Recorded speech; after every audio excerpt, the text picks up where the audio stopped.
कल के आखिरी घंटे की शानदार रिकवरी के बाद आज दुनिया भर के बाजारों से बेहतरीन संकेत और एसजीएक्स 50 मजबूती के साथ खुलने के दिखा रहा है आसार। गैप से खुलने के बाद क्या होगा, कौन से लेवल होंगे अहम और क्या हो आपकी स्ट्रेटेजी रहेगा, फोकस इसी पर। स्वागत है आप सबका शेयर बाजार लाइव में। नमस्कार, मैं हूं अनिल सिंह जी। नमस्कार, आपके साथ मैं हूं नेहा और चलिए फटाफट देख लेते हैं और करवा देते हैं आपकी तैयारी आज के लिए। तो Anil sir, good morning. Sir बताइए क्या ट्रिगर्स हैं आज मार्केट में? कुछ अच्छा लग रहा है मिड वीक होने के बावजूद। बिल्कुल, ऑफ कोर्स, और संकेत काफी बेहतर है और इसके संकेत थोड़े आते दिख भी रहे थे और कल हम यही बात कर रहे थे कि वोलेटिलिटी थोड़े अच्छे संकेत दे रही है। लेकिन आइए पहले बता दें आज के ट्रिगर्स। अमेरिकी बाजारों में भरपूर तेजी होती दिखी, उम्मीद से कहीं बेहतर, और सब तरफ। ऐसा नहीं कि खाली डाउ चढ़कर आया हो, 425 अंक, नेस्डेक में 225 अंकों की तेजी रही। S&P और रसल 2000 भी मजबूती के साथ बंद होने में रहे कामयाब। कल बाजार बंद होने के बाद ढेरों नतीजे आए, जिसमें ज्यादातर नतीजे मिले जुले हैं, कुछ एक बहुत ही दमदार तो कुछ एक कमजोर भी। उन पर रहेगा एक्शन। भारतीय एयरटेल भी कल बाजार बंद होने के बाद उम्मीद के मुताबिक नतीजे पेश करते हुए दिखा है। वेदांता आज फिर से रहेगा सुर्खियों में। कॉर्पोरेट रिस्ट्रक्चरिंग का जो ऐलान किया था कि इस पर कमेटी बनेगी और उस पर विचार किया जाएगा, वो अब टाल दिया गया है। इस पर हम पूरे विस्तार से बात करेंगे कि इसका क्या मतलब है और स्टॉक के लिए इसके क्या मायने हैं।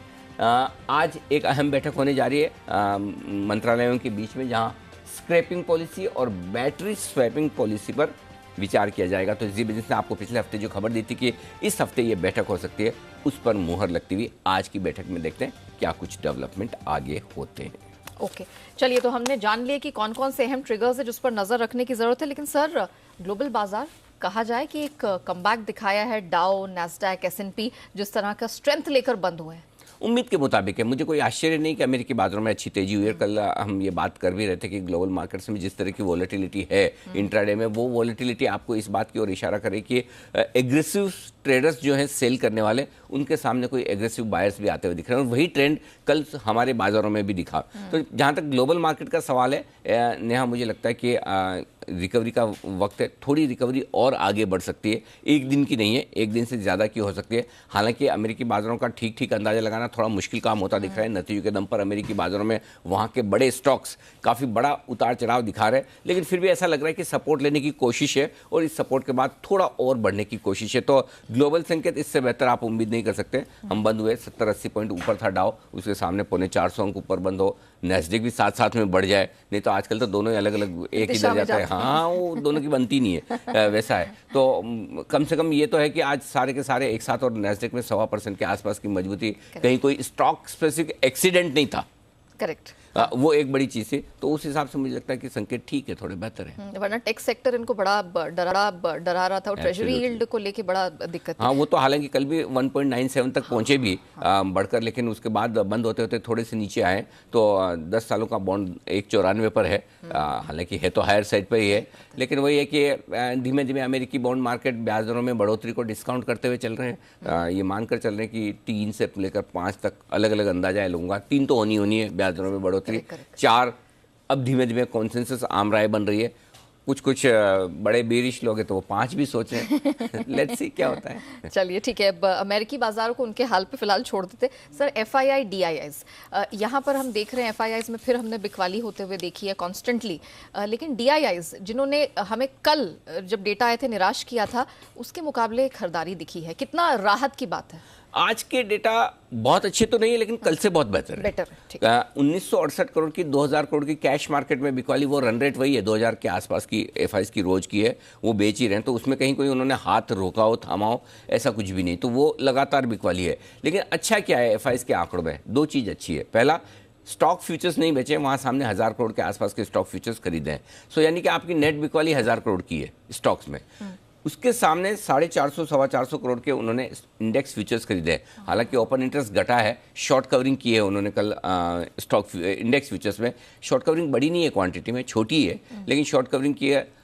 तो मेरे ख्याल से आंकड़े थोड़े कल से बेहतर हैं। नेट लेवल पर FNO और कैश के आप मिलाकर देखें, 2200 करोड़ की ऑप्शंस की खरीदारी से मुझे कोई खास फर्क नहीं पड़ता। मैं वो आंकड़ा देख नहीं रहा। मुझे इंडेक्स और स्टॉक फ्यूचर्स की खरीदारी, सामने कैश मार्केट की बिकवाली थोड़ा सा बेहतर होती हुई दिख रही है। नेट नेगेटिव है, लेकिन उतने खराब नहीं, पहली चीज़। ठीक है। दूसरी चीज़, घरेलू फंड ने एक दिन की बिकवाली के बाद फिर से थोड़ा खरीदारी का मूड बनाया। 1115 करोड़ की खरीदारी ठीक है। अब आप नेट में मिला के देखिए, अगर एफआईज की और घरेलू फंड की दोनों के आंकड़े को डायरेक्शनल तौर पर मिलाकर देखें तो नेट 500 करोड़ की 600 करोड़ की खरीदारी का आंकड़ा आता है। सो उस लिहाज से देखें तो आप ये कह सकते हैं कि एक तरफ रिटेल इन्वेस्टर्स हैं, ट्रेडर्स हैं, दूसरी तरफ फंड्स हैं। तो फंड्स नेट बायर हुए कल के सेशन में। अब वो कितने दिन चलेगा वो अलग बात है, एक आध दो दिन और सीधी सी बात है कि अब आप 17,000 नहीं तोड़ रहे हो, उसके आसपास आ गए हो, नॉन स्टॉप गिरे हैं, तो एक वहाँ से बाउंस बैक बनता है। वो उसके लिए खरीदारी है या सस्टेनेबल है वो देखना होगा। लेकिन मेरे ख्याल से कम एक रिलीफ है कि इन लेवल्स के आने मतलब एक चीज़ आप ये जो कंफर्ट ले सकते हो वो ये कि 17,100 के आसपास उन्हें बेचना नहीं है, शॉर्ट काटनी है या हल्का फुल्का खरीदना, उस लिहाज से डेटा ठीक है। ओके चलिए, तो डेटा ठीक है कंपैरेटिवली अगर देखा जाए। सर वैसे तो कल वीकली एक्सपायरी है, लेकिन आरबीआई की क्रेडिट पॉलिसी ये हमारे लिए एक बड़ा इवेंट होगा, कहाँ नजर रखने की जरूरत है सर? क्या कंसेंसस बनता दिख रहा है? देखिए, आरबीआई की क्रेडिट पॉलिसी में कोई गवर्नर साहब अच्छा बोलेंगे इसकी संभावना मुझे दिखती नहीं है। ओके। क्योंकि उनके पास अच्छा बोलने की जगह है नहीं। ज़्यादा से ज़्यादा वो ये कर सकते हैं खराब ना बोले, ठीक है। क्या बोल सकते हैं? एक, ग्लोबल इन्फ्लेशन है ही, अगर अमेरिका में 7.5% इन्फ्लेशन है तो आप कब तक बचे रहेंगे? ये तो इम्पोर्टेड है, ठीक है। सो वो ग्लोबल इन्फ्लेशन का खतरा बताएंगे। हमारे यहाँ भी कोई तो है नहीं, इन्फ्लेशन ऊपर ही है, तो वो चिंता है। बॉन्ड यील्ड्स हमारे यहाँ भी बढ़ गए, 10 साल का बॉन्ड यील्ड हमारे यहाँ भी आप देखिए 6.90 के आसपास है। तो ऐसा तो नहीं है कि हमारे यहाँ बॉन्ड यील्ड्स कम है, हमारे यहाँ भी 10 साल का पेपर ऊपर ट्रेड कर रहा है। अमेरिका में भी ब्याज दरें ऊपर है, इंग्लैंड ने बढ़ाना शुरू कर ही दिया है। सो वो ब्याज दरें कब बढ़ाने का संकेत देते हैं यही देखने वाली बात है। लेकिन खाली कंफर्ट है तो एक ही चीज़ से, और वो मैं बता दूं क्या है। वो ये कहेंगे कि इस बजट में जो कुछ भी आया है वो बजट आपके लिए ग्रोथ बढ़ाने वाला है। कैपिटल एक्सपेंडिचर जो सरकार करने जा रही है उससे हमें कंफर्ट है, तो ग्रोथ के लेवल पर हम कंफर्टेबल है। अब आप इसको दो तरह से देख सकते हैं। एक तरफ से ये देखें कि अगर आरबीआई ग्रोथ को लेकर कंफर्टेबल है और ब्याज दरें या महंगाई का खतरा है तो फिर वो थोड़ा हॉकिश हो सकते हैं, थोड़ा डराने वाली टोन रख सकते हैं कि भाई देखो ग्रोथ को लेकर मुझे आरबीआई को बैलेंस तो दो चीज़ों में करना है, ग्रोथ और इन्फ्लेशन, महंगाई में, और उसमें भी प्राइमरी टारगेट उनका महंगाई है। ग्रोथ को लेकर अगर चिंता नहीं है तो फिर मैं महंगाई पर हथौड़ा मार सकता हूँ। तो गवर्नर साहब हथौड़ा मारना चाहते हैं, मारेंगे भी और मारने का इरादा भी जताएंगे। और वो कितना जताते हैं डरा के या कितना शांति से बोलते हैं वही वाली बात है। तो लैंग्वेज, टोन, बॉडी लैंग्वेज वो गवर्नर साहब की पढ़नी है। बाकी ये बोलेंगे नहीं नहीं मुझे डर नहीं है जी, क्या है, ठीक है, हो जाएगा, वो तो बोलने वाले नहीं है। $93 क्रूड है, कहाँ से कंफर्ट आएगा?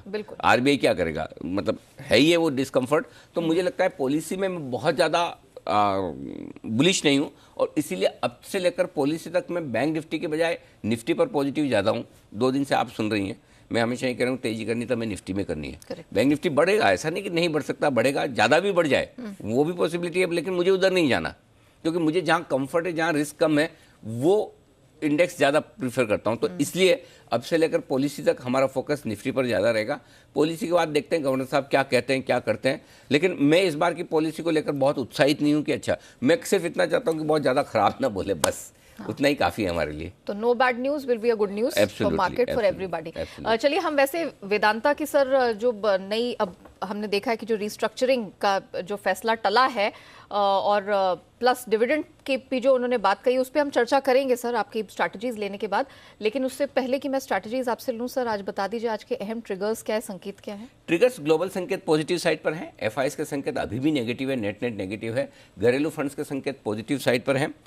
वायदा कारोबार के संकेत कल भी पॉजिटिव थे, और नेहा कल हम यही बात कर रहे थे कि सबसे ज़्यादा अगर आज के सेशन में, कल के सेशन में किसी एक वजह से तेजी बनेगी तो वो oversold market, light put call ratio, और यही एक पॉजिटिव फैक्टर आपके लिए काफ़ी है। और कल उसने कमाल कर दिया है, राइट। और अभी भी कंफर्टेबल है, अभी भी पॉजिटिव साइड पर। कल की तेजी के बावजूद कोई हम ऐसे ओवरसोल्ड ना हो मार्केट, ऐसा नहीं है। सो आई थिंक अभी भी जगह है, और वो एक सबसे बड़ा प्लस पॉइंट है कि कल की रिकवरी के बावजूद आपके लिए put call ratio comfortable level पर है, जो मैं आगे विस्तार से बात करूंगा। सेंटिमेंट नेगेटिव से कॉशियस हुआ है थोड़ा सा, और ट्रेंड न्यूट्रल ही है। अब कल के सेशन में जो हमने एक चीज़ देखी जिसके ऊपर हम जिक्र कर रहे थे कि एक तरफ आपका पुट कॉल रेशियो ओवरसोल्ड है, दूसरी तरफ आपके लिए जो एक्सट्रीम वॉलेटिलिटी सुबह के सत्र में होती हुई दिखी है, और कल दिन भर हुई। और इसलिए हम जब आप गई और देवांशी, तो हम ये बात कर रहे थे कि ये जो ऊपर नीचे का जो मामला है, ये सिर्फ एक बार नहीं चाहिए, दिन भर में कई बार चाहिए। इसका मतलब क्या है? कल जो एग्रेसिव सेलर्स थे उन्हें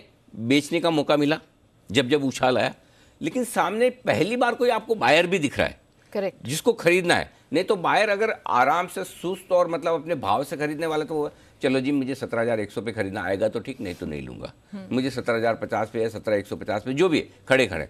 लेकिन अगर वो देखते कि अरे 17,100 पे आ नहीं रहा, सप्लाई खत्म है, मुझे तो लेना है, मैं कूद कर लूंगा, तो वो जो कूद कर लेने वाली सिचुएशन होती है ना, उसको मैं एग्रेसिव बायर बोलता हूँ। और बाजार में ट्रेंड रिवर्सल के लिए इस तरह की चीज चाहिए, बिल्कुल कि एग्रेसिव चाहिए, चाहे वो बायर हो चाहे सेलर हो। तेजी के मार्केट में अगर एग्रेसिव सेलर होगा तो मार्केट वहां रुकेगा, मंदी के मार्केट में एग्रेसिव बायर होगा तो मार्केट वहां रुकेगा। तो वो कल मार्केट ने अपने संकेत दे दिए कि भाई मैं यहाँ रुकना चाहता हूँ, 17,000 के नीचे मुझे नहीं जाना है, और 17,150 के नीचे की हमने क्लोजिंग देखी नहीं। इसलिए कल हम ये बात कर रहे थे कि 17,100 के नीचे क्लोजिंग होने पर मार्केट के लिए नीचे की रिस्क बड़ी खुलती है। और आप देखिए 17,100 छोड़िए, हमने इस बार 17,200 के नीचे भी अभी तक क्लोजिंग नहीं दी है। तो उस लिहाज से मेरा ये समझना है कि ट्रेंड टेक्सचर थोड़ा सा बेहतर है। कल एक्सपायरी भी है, अगर कल क्रेडिट पॉलिसी नहीं होती तो मैं ये जरूर कहता कि आज और कल दोनों दिन मार्केट पॉजिटिव रहेंगे और थोड़ा ऊपर जाने की कोशिश कर सकते हैं, और 17,500 575 तक जाने की कोशिश एक्सपायरी तक हो सकती है। लेकिन ये कहना इसलिए जल्दबाजी है और इसलिए सही नहीं है कि कहाँ तक जाएंगे, क्योंकि अल्टीमेटली डिसाइड गवर्नर साहब करेंगे कल 10:30 बजे अपने टोन के हिसाब से। तो इसलिए पॉलिसी देखना जरूरी है। और पहली बार पॉलिसी में ऐसा है कि नहीं तो जनरली पॉलिसी हम सोचते थे कुछ नहीं होगा, ठीक है ना, आई गई हो जाएगी, न ब्याज दरें बदलने वाली, न गवर्नर साहब कुछ ऊपर नीचे बोलेंगे। लेकिन इस बार वो कंफर्ट कॉन्फिडेंस नहीं है कि गवर्नर साहब एकदम बिल्कुल आराम से शांति से आके कॉन्फिडेंटली बात करेंगे। नहीं करते तो उनकी गलती नहीं, जो माहौल है उस हिसाब से उनको बोलना ही है। तो इसलिए मैं थोड़ा सा है ना कल के सेशन को लेकर अभी देखता हूँ, आज क्लोजिंग कहाँ होती है वो डिसाइड करेंगे फिर। लेकिन आज के लिए ट्रेंड पॉजिटिव साइड पर है, बाय ऑन डिप्स का मार्केट है। बाय ऑन डिप्स का मार्केट है सर। उस हिसाब से फिर निफ्टी बैंक निफ्टी के लिए रेंज क्या होगी सर? 17,125 17,200 तुरंत प्रभाव से सपोर्ट का काम करेगा, और इसके नीचे वैसे तो जाएंगे नहीं, फिर भी आपके नॉलेज के लिए एक रेंज लिख के रख ले, 17,050 17,100। ऊपर में 17,300 350 की रेंज में हम खुलेंगे, वहाँ वक्त बिताएंगे। एक बार 17,350 के पार निकलने के बाद 17,400 475 तक की यात्रा हम करेंगे, और वहाँ पर प्रॉफिट बुकिंग और बिकवाली दोनों ही करनी चाहिए। बेसिकली आपके लिए परफेक्ट कंडीशन जोन है 17,500 575।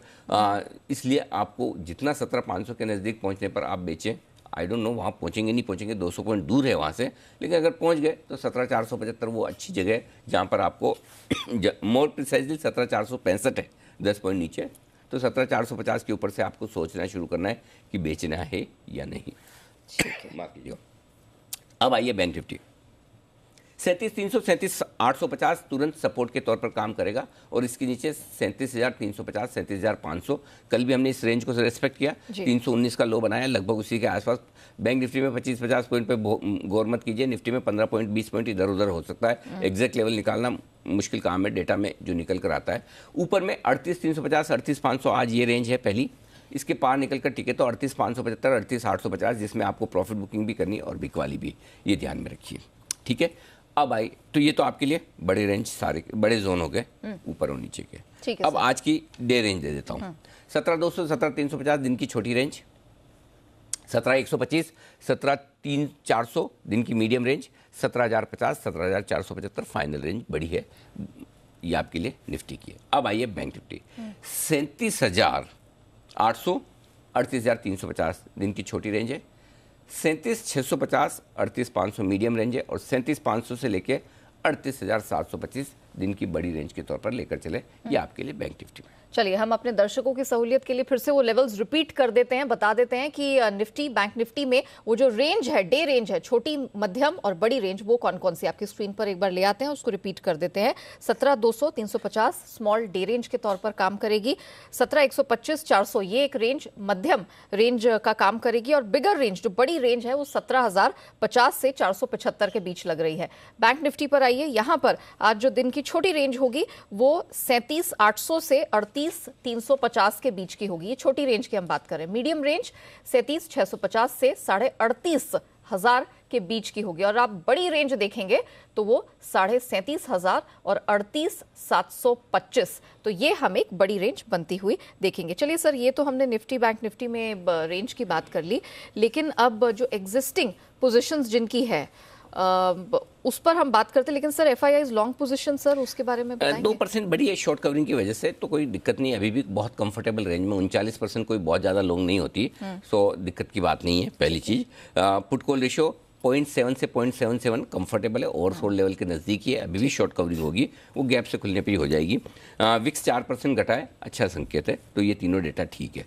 अब आइए, अगर आपकी तेजी की पोजीशन है तो अब आज के लिए स्टॉप लॉस में थोड़े टाइट दे रहा हूँ, छोटे दे रहा हूँ, क्योंकि मुझे बढ़ते हुए मार्केट में फिर आपका प्रॉफिट कम हो या फिर आप फिर से फंसें, वो चाहिए नहीं। इंट्राडे स्टॉप लॉस 17,200 रखिएगा, क्लोजिंग 17,100 का, ये क्लियर कट है आपके लिए। मैं चाहता तो 17,043 का कल का लो है, उसके नीचे 17,000 का भी दे सकता था, लेकिन मुझे वो देना नहीं है, रिस्क कम रखनी है लॉन्ग साइड पर, पहली चीज़। अब आइए शॉर्ट साइड पर, 17,350 इसके ऊपर निकल कर टिके तो फिर शॉर्ट काट लीजिए एक बार के लिए, और ऊपर में 17,500 आपका क्लोजिंग बेसिस पे जरूर स्टॉप लॉस थोड़ा दूर है, अगर आपको दूर रखना है तो 17,350 रखना है तो आप 17,350 भी रख सकते हैं, लेकिन 17,500 17,575 कंजेशन जोन है वहाँ रखना ठीक रहेगा, इसके ऊपर बंद हो तो शॉर्ट काटें। बैंक निफ्टी 38,225 कल का हाई है, आई थिंक उसके ऊपर खुलेगा, और अगर उसके ऊपर खुल के टिकता है तो एक बार के लिए आपको बैंक निफ्टी में शॉर्ट काट लेना चाहिए, ठीक है। और अगर 38,500 के ऊपर बंद होता है तो भी आपको शॉर्ट काट लेना चाहिए, लेकिन आपको बहुत ही ज़्यादा रिस्क नहीं है तो फिर आपका स्टॉप लॉस बहुत दूर 1000 पॉइंट ऊपर आता है, 39,000 का, अपनी अपनी श्रद्धा पर कि इसकी कितनी रिस्क लेने की कैपेसिटी है, किसे किस लेवल पर शॉर्ट किया है, उस हिसाब से देखें, अदरवाइज ये दो स्टॉप लॉस ठीक है। ठीक है सर, तो ये existing long position, short position Nifty, sir bank Nifty में लॉन्ग पोजीशन, हाँ, वो बैंक निफ्टी में लॉन्ग पोजीशन पर, सॉरी मैं बताना भूल गया, स्टॉप लॉस 37,700 इंट्राडे भी और क्लोजिंग भी, 700 650 जो ठीक लगे, 25-50 पॉइंट अपना दिमाग लगा लें 700 के आसपास का, क्योंकि वो मैं जब भी लेवल दूँ तो 25-50 पॉइंट थोड़ा सा इधर उधर मार्केट के मूड बाल, कभी कभी क्या होता है ना, एकदम से कोई झोंका आया तो थोड़ा 25-20-25 पॉइंट इधर उधर, जैसे कल 37,350 का स्टॉप लॉस था, 37,319 बनाया। अब कोई कहने के लिए कह सकता है 350 वाला ट्रिगर हो गया, हाँ भी हो गया, लेकिन अब वो 20-30 पॉइंट एग्जैक्ट ऐसा मेरा पॉइंट गिन के बताना इतनी मतलब एस्ट्रोलॉजी आती नहीं ना उतना रूम रखना चाहिए। अच्छा सर, नई पोजीशन में कितना कन्विक्शन है सर, कैसे करें? खरीदना है निफ्टी 17,100 के स्टॉप लॉस के साथ में, बाद में स्टॉप लॉस इसको 17,350 आने पर 17,200 का खींच के ले आए ऊपर की तरफ, अभी 17,100 रखिए। 17,300-350 दो छोटे टारगेट जिसके आसपास हम खुलेंगे, 400-450 medium target, 475 final target. Thank you very much. Short जो करना चाहते हैं 375 से मूड बनाएं, यहाँ पर जरूरी नहीं कि यहाँ पर आपको शॉर्ट करना है, शॉर्ट करने के लिए सबसे सही जगह 17,450 के ऊपर ही निकलती है, 17,450 17,475, लेकिन 375 से सोचना शुरू करें, 400 के आसपास देखें, 450 475 आए तो जरूर बेचें। 17,575 का आपका स्टॉप लॉस होगा, और 17,575 की अहमियत बता दूं यहाँ आपको कि बजट के दिन हम 17,575 पे बंद हुए, ये आपने मेंशन भी किया है ना। सो अगर वापस इसके ऊपर निकलते हैं तो इसका मतलब ये है कि हम प्री बजट ट्रेंड या सॉरी पोस्ट बजट ट्रेंड को हम रिज्यूम कर रहे हैं ऊपर की तरफ, इसलिए वो लेवल इंपॉर्टेंट है मेरे लिए। 17,335 ये नीचे का पहला टारगेट होगा, 300 दूसरा टारगेट, 225 150 इसके बीच में एक टारगेट और घुसा दो, 17,275 का भी घुसा दीजिए। 17,300 17,275 17,225 और 17,150 ये सारे टारगेट जिसके लिए करनी है आपको बिग वाली। अब आइए खरीदारी की। खरीदारी में एक बड़ी इंटरेस्टिंग स्ट्रेटजी दी, और पहले मैं एग्रेसिव ट्रेडर्स के लिए दे रहा हूं बैंक निफ्टी में खरीदारी करने की। आमतौर पर मैं एग्रेसिव ट्रेडर्स के लिए बाद में देता हूं, पहले आज बैंक निफ्टी में 37,700 के स्टॉप लॉस के साथ आपको खरीदारी करनी है, ठीक है। 38,200 38,350 दो छोटे टारगेट, 38,500 38,575 मीडियम टारगेट, 38,725 और 38,850 ये फाइनल टारगेट है जिसके लिए बैंक निफ्टी में खरीदारी करनी है। लेकिन आपको अगर एग्रेसिव होकर नहीं खरीदना है, कल क्रेडिट पॉलिसी आप आराम से लेना चाहते हैं तो आपके लिए खरीदारी करने की जो रेंज है वो 37,500 से 37,750 के बीच में, वहां पर खरीदना है। 37,300 का स्टॉप लॉस होगा, आज स्टॉप लॉस मैंने 50 पॉइंट नीचे कर दिया क्योंकि कल 37,319 गया ना, तो 350 की जगह मैंने, हाँ मैं भी स्मार्ट हूँ थोड़ा ऐसा, बाद में तो कम से कम समझ ही जाता हूँ, पहले समझू ना समझू लेवल आ जाने के बाद में। तो 37,300 का स्टॉप लॉस है, 37,850 37,975 दो छोटे टारगेट है, 38,050 38,200 मीडियम टारगेट है, और 38,350 का फाइनल टारगेट जिसके लिए आपको करनी है खरीदारी इस रेंज में आने पर। अब आइए बेचने का मामला। 38,500 से बेचने का मन बनाए, वहां पर भी बेच सकते हैं। 725 850 आए तो और बेचिए। बेसिकली 38,500 38,850 सेल जोन है, लेकिन वो 350 पॉइंट का बड़ा जोन हो जाता है, इसलिए इतनी बड़ी रेंज दूंगा तो आप सोचोगे अरे बहुत लंबा चौड़ा दिया, क्या करें। तो 38,500, 575, 725 ये 3 रेंज है जहां पर बेचा जा सकता है। स्टॉप लॉस 38,900 का होगा आपका, थोड़ा दूर है। टारगेट जो बनेगा 38,350, 38,200, 2 छोटे टारगेट, 38,050 ये मीडियम टारगेट है, और बड़ी टारगेट 38,850, 750 और 37,850, 37,750 और 37,700 ये फाइनल टारगेट है, जिसके लिए बिकवाली भी करनी है ऊपर में बैंक निफ्टी में। जो रेंज ऊपर की दी है बिकवाली की, वहां पर निफ्टी और बैंक निफ्टी आए तो जरूर बेचे। अच्छा, हाँ, बेचना भी है ऊपर में। ऐसा कोई एक तरफा भाग जाएगा ऐसा कुछ नहीं है मार्केट। तो आप 38,850 के आसपास जितना बेच पाएँ या 17,500 के आसपास बेच पाएँ तो एक चांस लेना चाहिए वहाँ पे। ओके, तो जहां जहां मुनाफा वसूल करने का मौका मिले करना चाहिए, स्टॉप लॉस ट्रेल करते जाना चाहिए। रिकवरी डेफिनेटली है, लेकिन आपको अपनी सतर्कता है उसको छोड़ना नहीं है। ठीक है सर, एफएनओ बैन का अपडेट है। और इसमें एक चीज़ और मैं ऐड करना चाहता हूँ, मार्केट का टेक्सचर आपको समझना चाहिए कि बाजार क्या कह रहा है।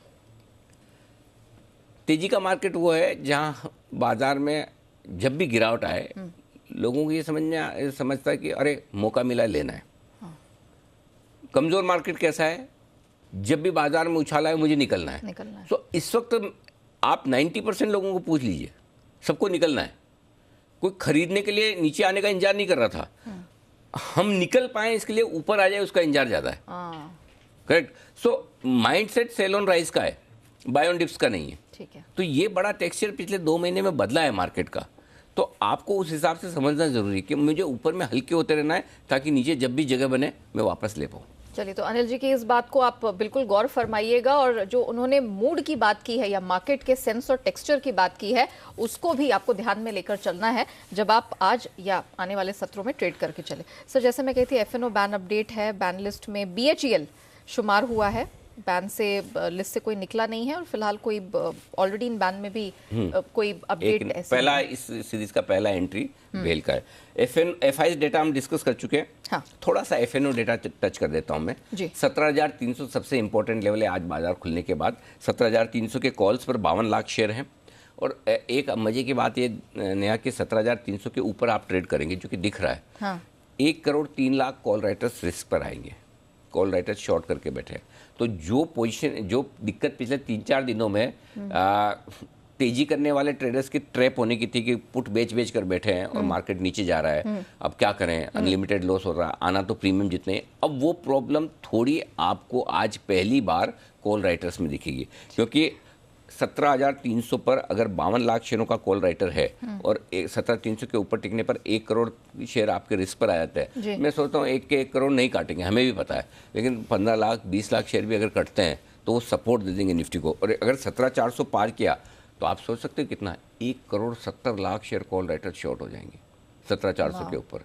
सो इसलिए कॉल राइटिंग भी दबाकर हुई है। बस यही कि आपको इंपॉर्टेंट लेवल के ऊपर टिकना है। 17,300 के ऊपर टिका रहेगा तो आपके लिए मेक और ब्रेक लेवल 17,300 है। 17,300 के ऊपर है तो भरपूर तेजी में, 17,300 के नीचे है तो कल जितनी तेजी है 35 पॉइंट और बढ़ भी जाए तो ज्यादा कूदना नहीं है। अच्छा, हाँ, ठीक है, 17,300 से ही गनी है तेजी गिननी है तो, ठीक है ना।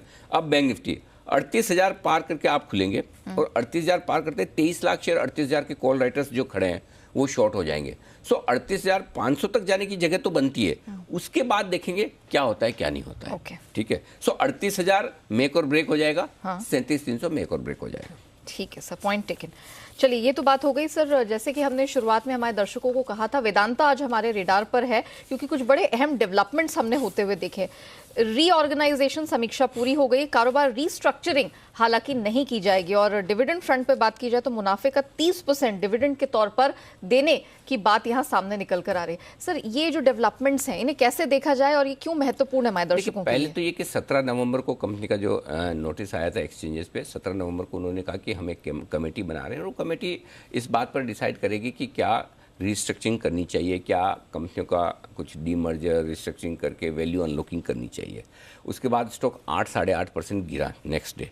ठीक है, हालांकि उसके बाद 2-3 दिनों बाद वापस पूरा रिकवर हो गया, बढ़ भी गया, वो अलग बात है। लेकिन इमीडिएट रिएक्शन जो मार्केट का था 17 नवंबर के बाद 18 नवंबर को, वो 8.5% का नुकसान। क्यों?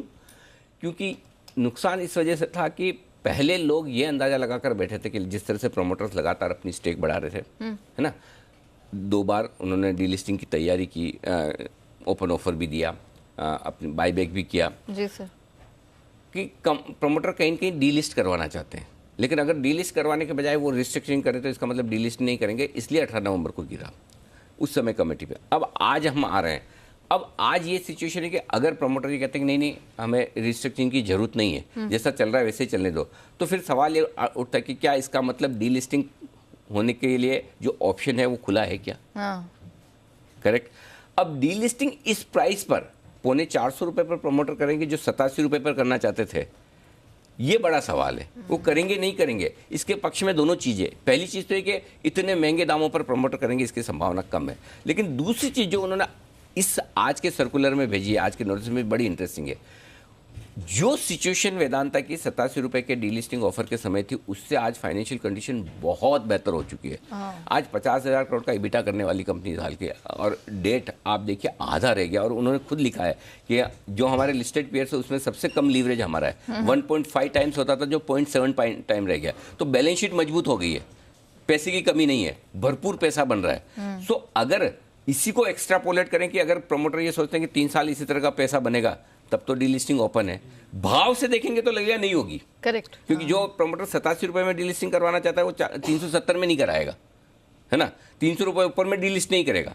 लेकिन अगर कंपनी की फाइनेंशियल परफॉर्मेंस से देखें तो ये डीलिस्टिंग, तो मुझे नहीं पता कि डीलिस्टिंग होगी नहीं होगी, लेकिन एक चीज क्लियर कट जो दिख रही है वो है कि फाइनेंशियल सिचुएशन बहुत मजबूत हो गई। एक जमाने में वेदांता के बॉन्ड 30% डिस्काउंट पर ट्रेड कर रहे थे लंदन में, हाँ।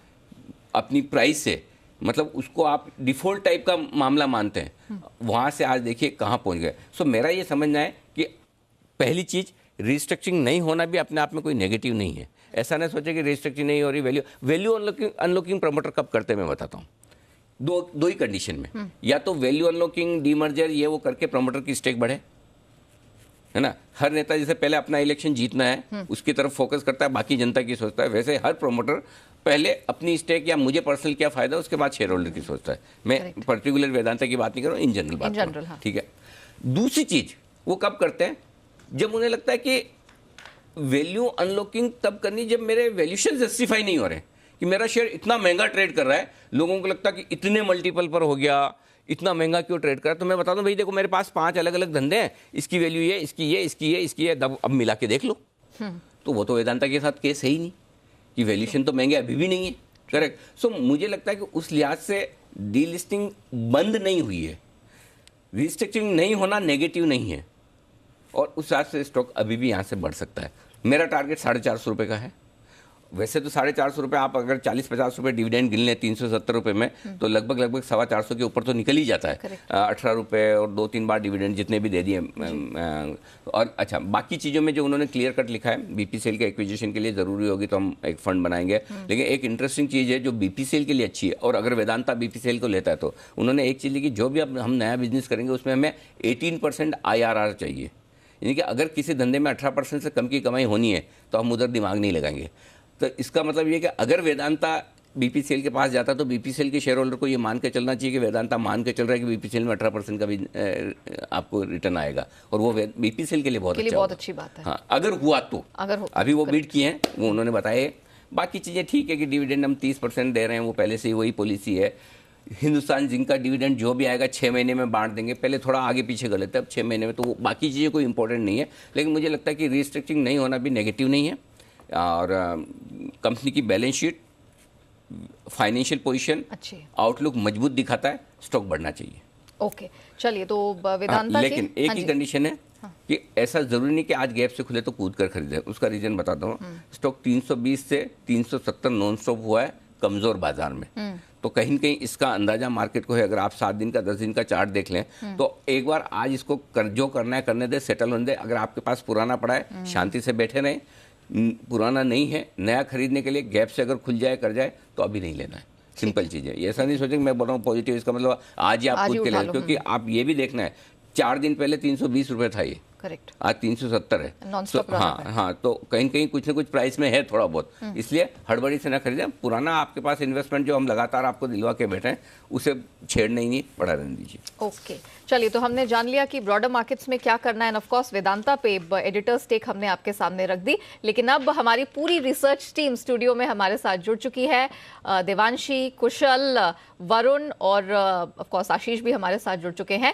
देवांशी, आपके साथ शुरुआत हम करेंगे। जरा बताइए कि आज कौन कौन से ट्रिगर्स पर नजर रखने की जरूरत है, एंड ऑफ कोर्स नतीजों की तो भरमार है, तो जरा बताइए क्या क्या देखने को मिलेगा। बिल्कुल नेहा, आप देखिए नतीजों की लंबी लिस्ट है और वो भी कैश मार्केट के। सबसे पहले अगर आप निफ्टी की बात करें तो पावर ग्रिड इसी के नतीजे आते हुए दिखेंगे, और वायदा बाजार में भी कई सारी कंपनीज हैं जो आज अपने नतीजे पेश करती हुई दिखेगी। कैश मार्केट के आपको बता दूं, बाल्मर लॉरी, 3i इन्फोटेक के नंबर्स आते हुए दिखेंगे। कोरोमंडल इंटरनेशनल यहाँ पे आपको नजर रखनी है, हिटाची, इसके साथ ही नाइका के भी आज नंबर्स आते, जहाँ तक मुझे याद है Coromandel engineering, sir Coromandel engineering not के साथ, इंटरनेशनल, हाँ, माफ हाँ, कीजिएगा, यस। इसके भी नंबर्स आते हुए दिखेंगे, और इसके साथ ही नाइका, इसके नंबर्स आएंगे। पारस डिफेंस के आज कैश मार्केट में जो नतीजे हैं वो आते हुए दिखेंगे।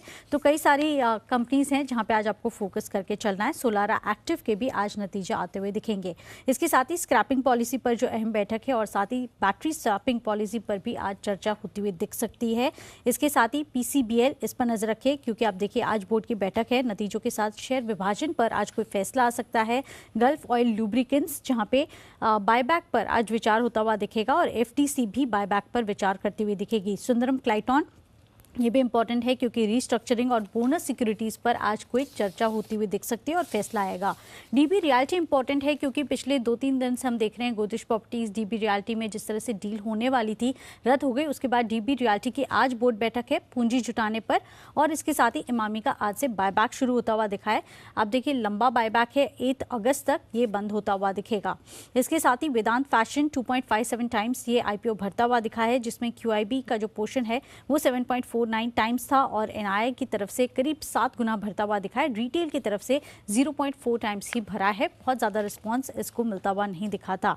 इसके साथ ही भारतीय एयरटेल मिले जुले नतीजे यहाँ पे आते हुए दिखे हैं। आप देखिए जो आय है वो 5% तक बढ़ती हुई दिखी है। कामकाजी मुनाफा इस बार 6.5% तक बढ़ता हुआ दिखा है, और मार्जिन 49% पे आते हुए दिखे हैं जो कि एकदम फ्लैट हैं। और मुनाफे में इस बार कमी आती हुई दिखी है, 1134 करोड़ था, वहाँ से घटकर 830 करोड़ का जो मुनाफा है वो कंपनी ने यहाँ पे बुक किया। आरपूस जो है वो 163 पर पहुंचते हुए दिखे, 153 से बढ़कर, जो नंबर काफी पॉजिटिव है।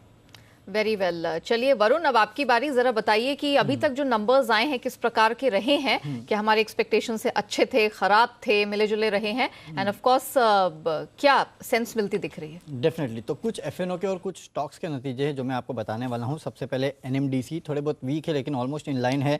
रेवेन्यूज जो है करीब 35% बढ़े हैं, लेकिन मार्जिन देखिए 63.6% से घटकर 44.5% पे आए हैं। हालांकि हमारा अनुमान भी 43% के आसपास का था।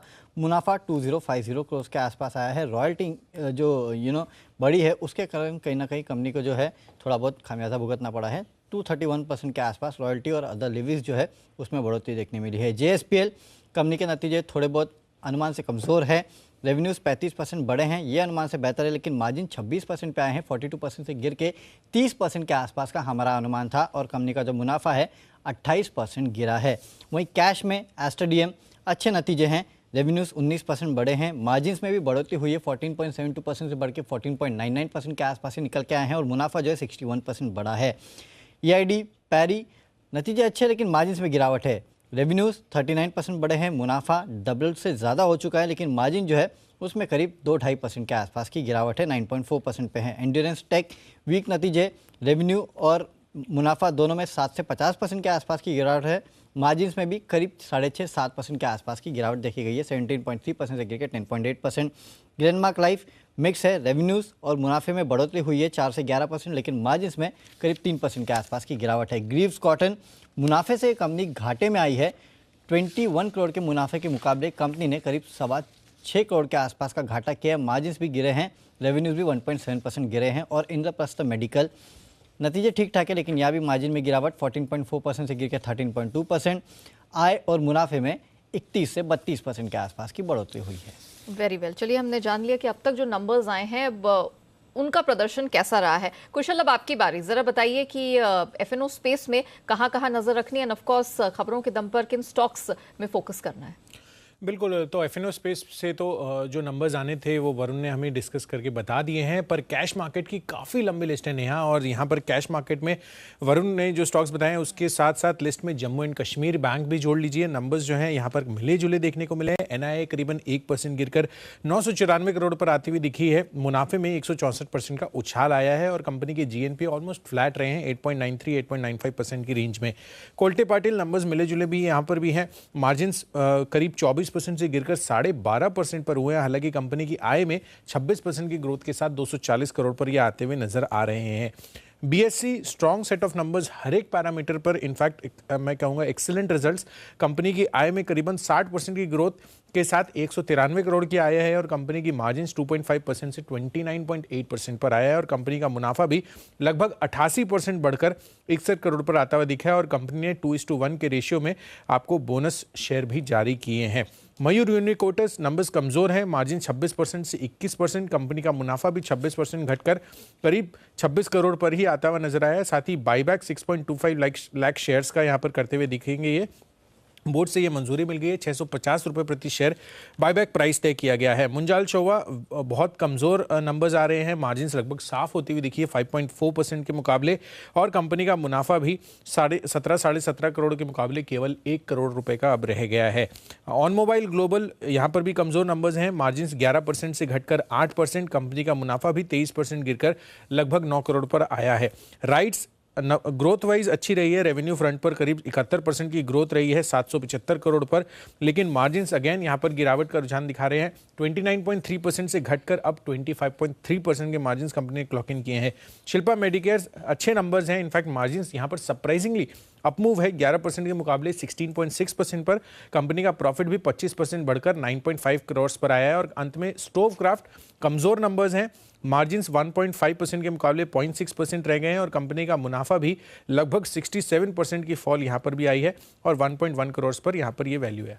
ओके, तो कौन कौन सी कंपनीज के नतीजे आने वाले हैं, कैसे रह सकते हैं, ये तो पूरी डिटेल हमने आपके सामने रख दी, लेकिन देवांशी के पास स्टॉक्स इन न्यूज़ की भी लंबी चौड़ी लिस्ट है। तो देवांशी, जरा बताइए कि खबरों के दम पर आज कहाँ कहाँ एक्शन देखने को मिलेगा। बिल्कुल, आप देखिए सबसे पहले थर्मैक्स, जहाँ पे एग्जैक्ट स्पेस टेक्नोलॉजीज में कंपनी ने करीब 10 करोड़ का निवेश किया है और उसका जो हिस्सा है इस कंपनी में करीब 15.5% के आसपास हो जाएगा। ल्यूपिन के लिए अच्छी खबर आती हुई दिख रही है। कंपनी की एक दवा के जेनरिक वर्जन को यूएस एफडीए से मंजूरी मिल चुकी है। पिछले साल हमने देखा था कि इसी दवा की जो बिक्री है वो करीब $250 मिलियन तक की होती हुई दिखी थी, तो ये एक पॉजिटिव खबर लुपिन के लिए। और आखिर में कृष्णा डायग्नोस्टिक को 2 बड़े ऑर्डर्स मिलते हुए दिखे हैं। सबसे पहले चंडीगढ़ के रेडियोलॉजी इमेजिंग डायग्नोस्टिक सेंटर के लिए एक ऑर्डर मिलता हुआ दिखा है।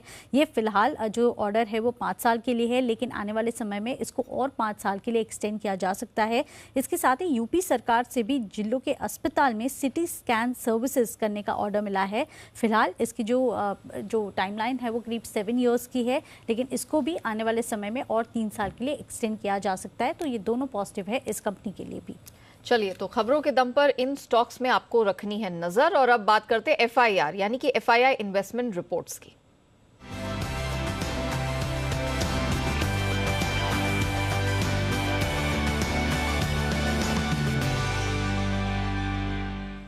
तो किन शेयरों पर एफआईआई ब्रोकरेजेस ने दर्ज की है एफआईआर, ये बताने के लिए मेरे सहयोगी आशीष मेरे साथ जुड़ चुके हैं। आशीष, गुड मॉर्निंग, जरा बताइए आज क्या कहती है हमारी एफआईआर रिपोर्ट।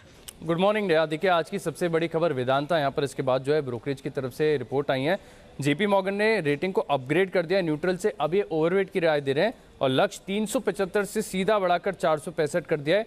करीब 370 की जो है कल की क्लोजिंग है और मान रहे कि कंपनी की तरफ से जो है ढेर सारे पॉजिटिव अनाउंसमेंट हुए हैं, तो मान रहे कि आगे जाकर एक री रेटिंग की संभावना है। सीएलएससी भी देखें तो आउट परफॉर्म की रेटिंग को बरकरार रखे हुए, हालांकि जो इनका लक्ष्य और करंट मार्केट प्राइस को पार कर गया है, 350 रुपये का जो है लक्ष्य ये दे रहे हैं।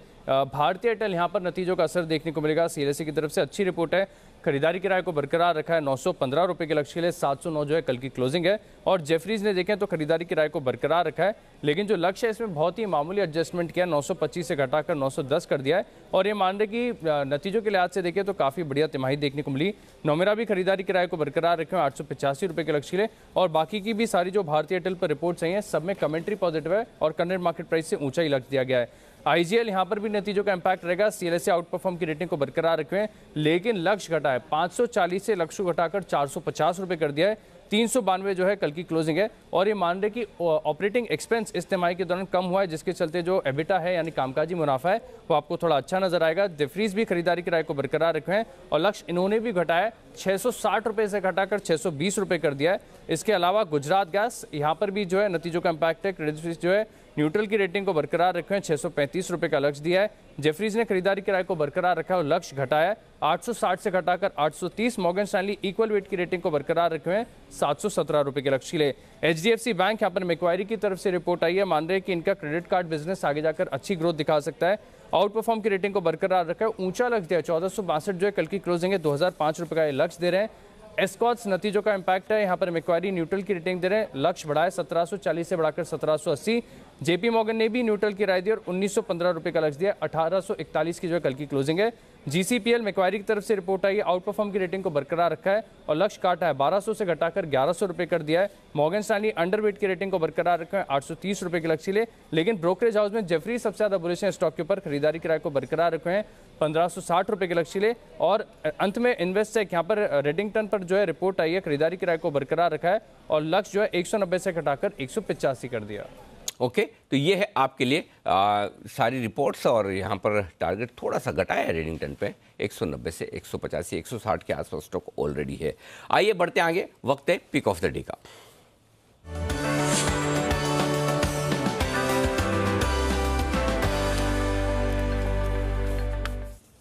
कुणाल जी गुड मॉर्निंग, करिए शुरुआत sir. Good morning Anil ji, good morning Neha. Anil ji, खरीदारी की राय है, खरीदना है पीवीआर, और अनिल जी मुझे लगता है कि पूरी दुनिया एक एक करके खुलती जा रही है, और पीवीआर के लिए भी अनिल जी मुझे लगता है कि जो समय खराब था अब समाप्त हो गया है। चार्ट पर भी एक बड़ा ब्रेकआउट आता हुआ देखा हमने, उसके बाद 5-7 दिन का कुछ कंसोलिडेशन भी हुआ है, तो मुझे लगता है कि स्टॉक में वापस से 1800 के लेवल्स आपको आते हुए दिखेंगे। खरीदारी की मेरी राय है यहां पर एक 1580 के आसपास, 1580 के आसपास स्टॉप लॉस रख करके बाय करें। पहला टारगेट होगा 1680 रुपए का, 1680 का। इवेंचुअल टारगेट 1725 रुपए का है। ओके, 1680, 1725, 1800 ये टारगेट हैं ऊपर के पीवीआर के लिए खरीदारी करने की राय। अमरीश सर बताएं आपको क्या पसंद है। Good morning. Good morning Anil ji. मेरा पिक है फेडरल बैंक, जो साउथ बेस्ड बैंक है पर काफ़ी अच्छा नेटवर्क है। All India including north east करीब 1274 ब्रांचेस है, 1882 एटीएम्स है। काफ़ी अच्छा परफॉर्मेंस दिया लास्ट क्वार्टर में। Improvement is across all parameters, advance growth अच्छा हुआ है, प्रॉफिटेबिलिटी इंप्रूव हुआ है, एसेट क्वालिटी इंप्रूव हुआ है। लोन बुक करीब 1,40,000 करोड़ का है और इसमें करीब 16,000 करोड़ का गोल्ड लोन्स का बुक है, और एडवांसेस भी ग्रो किए करीब 12.1%, उसमें करीब 17.7% ग्रोथ दिखाया एग्रीकल्चर एडवांस ने। टोटल डिपॉजिट्स इंक्रीज हुए करीब 8.5%, CASA is growing at about 15.4%, CASA ratio करीब 37% के आसपास है, which is extremely good. Net interest income भी इम्प्रूव हुआ है करीब 7.1%, और ग्रॉस एनपीएस देखें तो 3.06% है, नेट एनपीएस 1.05% है, which is also extremely good. Fedfina इनका जो सब्सिडरी है जो गोल्ड लोन्स और लोन अगेंस्ट प्रॉपर्टीज में है, इसका आईपीओ आने वाला है क्वाइट सून, तो I think this will be wealth accretive for the shareholders. और मेरा जो एक्सपेक्टेड ईपीएस है FY24 का करीब 15 का है, एक्सपेक्टेड प्राइस करीब 135 का है, which is 9p and 1.2x adjusted book value. Okay, तो ये है आपके लिए फेडरल बैंक पर खरीदारी करने की राय। मुझे ये बताएं आपकी पसंद का शेयर आज के लिए। Good morning Anil ji, good morning Neha. बिल्कुल, देखिए पिक ऑफ द डे में हमने चुना है टेक महिंद्रा। देखिए सबसे अच्छी चीज यहाँ पर चार्ट्स पर खोने के लिए कुछ नजर नहीं आ रहा, क्योंकि प्रीवियस सपोर्ट के पास ये काउंटर आ गया है, 200 डेमा के पास है, और चार्ट्स पर हाईली ओवरसोल्ड टेरिटरी में ये काउंटर ट्रेड हो रहा है, तो यहाँ से एक बढ़िया बाउंस बैक ड्यू है, तो इसलिए हमें लगता है खोने के लिए कुछ नहीं है। टेक महिंद्रा को लॉन्ग करके चल सकते हैं 1420 के स्टॉप लॉस के साथ, 1465 के टारगेट के लिए। ओके, तो 1465 तक के टारगेट के लिए यहाँ पर आपके लिए खरीदारी करने की राय है टेक महिंद्रा में। आइए सिमी जी भी हमारे साथ तैयार है। सिमी जी गुड मॉर्निंग, बताएं। गुड मॉर्निंग अनिल जी। मेरे पास जो स्टॉक होगा वो होगा आज के लिए नवीन फ्लोराइन। नवीन फ्लोराइन में एक डिसेंट करेक्शन आया था, उसके बाद 50 डेमा को टेस्ट किया और उसके बाद एक हैमर बना के कल का सेशन में बंद किया था। कल पूरा ट्रेडिंग सेशन में केमिकल स्टॉक्स अच्छा परफॉर्म किया था, तो मुझे लगता है कि आज नवीन फ्लोराइन के बाद का बारी होगा। नवीन फ्लोराइन को खरीद कर चलने का सलाह होगा। करंट लेवल से काफी बड़ा टारगेट आ सकता है। स्टॉप लॉस छोटा लगाएंगे 3995 का, और पहला टारगेट होगा 4100, दूसरा होगा 4155। तो ये दोनों टारगेट्स आज ही के आज मैं एक्सपेक्ट कर रही हूँ। नवीन फ्लोराइन खरीद कर चलेंगे, और डिस्क्लोजर ये है कि ये स्टॉक मेरा पोर्टफोलियो में है। ओके, नवीन फ्लोरिन ये है वो आपके लिए स्टॉक्स जहां पर खरीदारी करने की राय है। सुमित जी गुड मॉर्निंग, बताएं सर आपको क्या पसंद है आज के लिए? Good morning Anil ji, good morning Anil जी। मेरे को लग रहा है कि सिप्ला के अंदर एक अच्छा मोमेंटम बन सकता है, तो आज और आने वाले दिनों के लिए सिप्ला में खरीदारी करें 945 948 के आसपास। स्टॉक के अंदर नीचे में जो सपोर्ट बन रहा है 930 रुपए 931 का बन रहा है, तो 930 का इसके अंदर स्टॉप लॉस लगाना है। और ऊपर के अंदर जो टारगेट देखने को मिल सकते हैं 960 रुपए से लेके 975 रुपए तक के टारगेट जल्दी ही कुछ ही दिनों में स्टॉक में देखने को मिल सकते हैं। तो सिप्ला में यहाँ पे खरीदारी करें 960 से 975 रुपए तक के टारगेट्स के लिए। ओके, तो ये है आपके लिए राय सिप्ला पर। आइए बढ़ते आगे, अब वक्त है वरिंदर रिजल्ट एक्सरे का।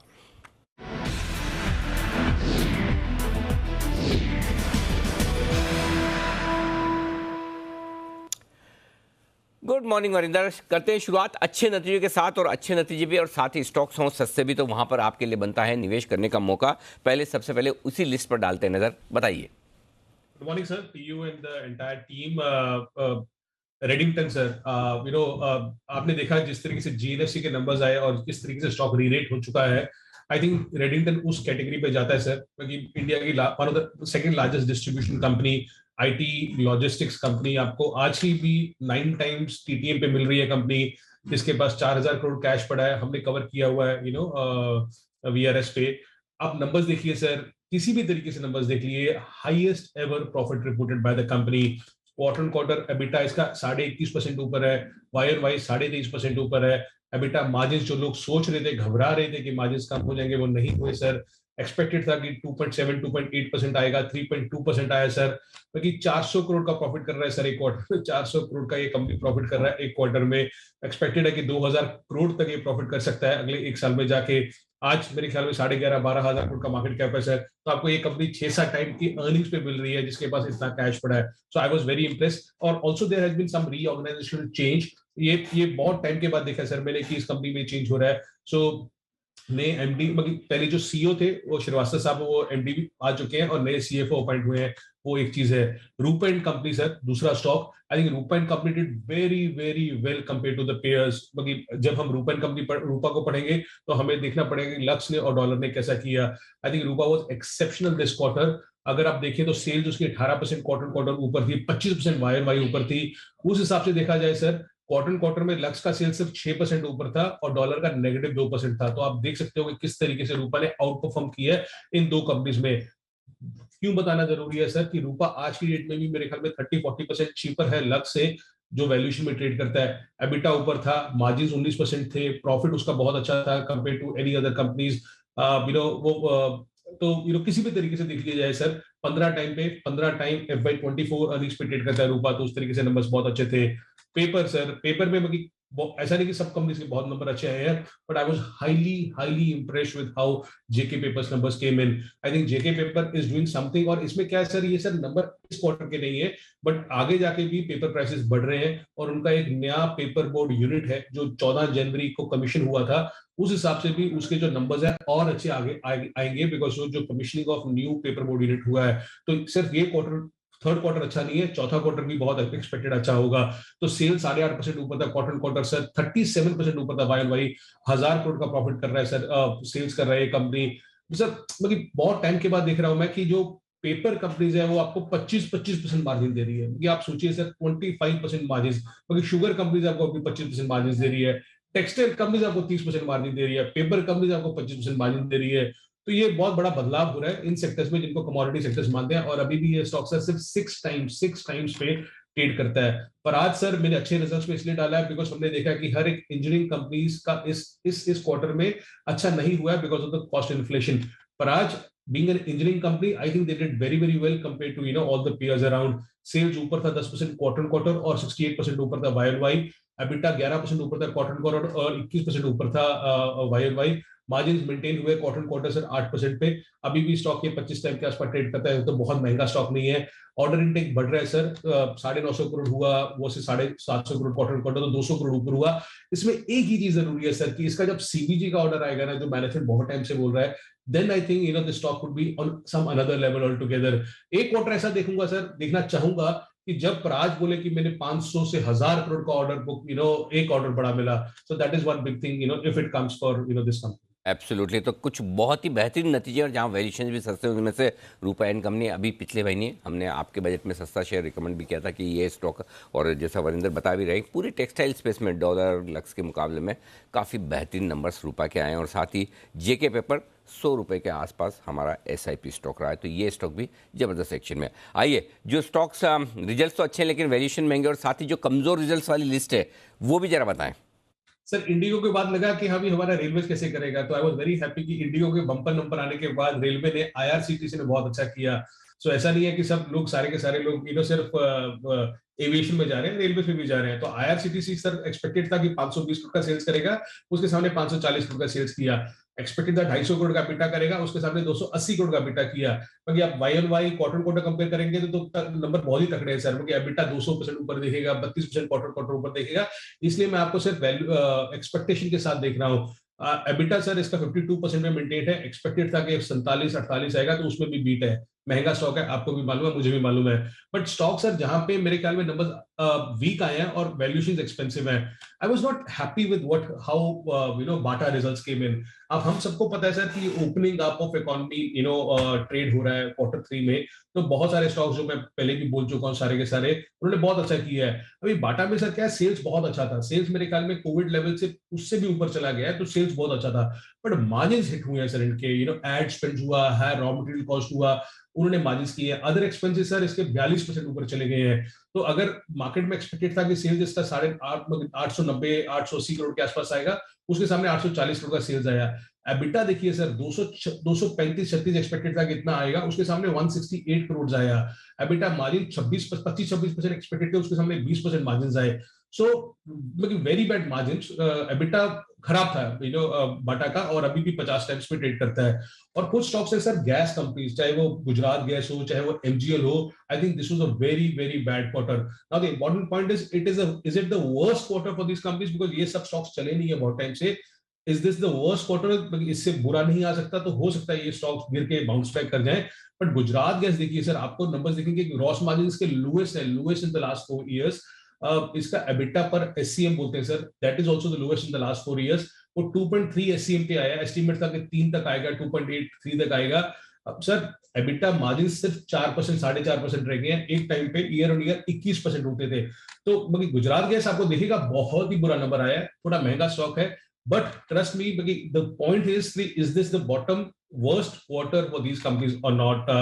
बाकी सर मैं टेस्टी बाइट्स, एस्ट्राजेनेका की बात नहीं करूंगा। I don't know why people keep on talking about this companies. Tasty bytes में कभी कुछ नहीं किया सर, 3300 करोड़ 3300 करोड़ का मार्केट कैप है, और उसका सेल्स सिर्फ इस क्वार्टर का 74 करोड़ आया है, नेट लॉस आया है, एबिटा 2 करोड़ आया है। All those fancy stocks.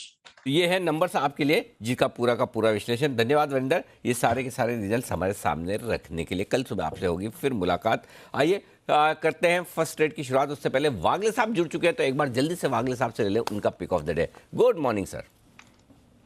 Anil ji good morning.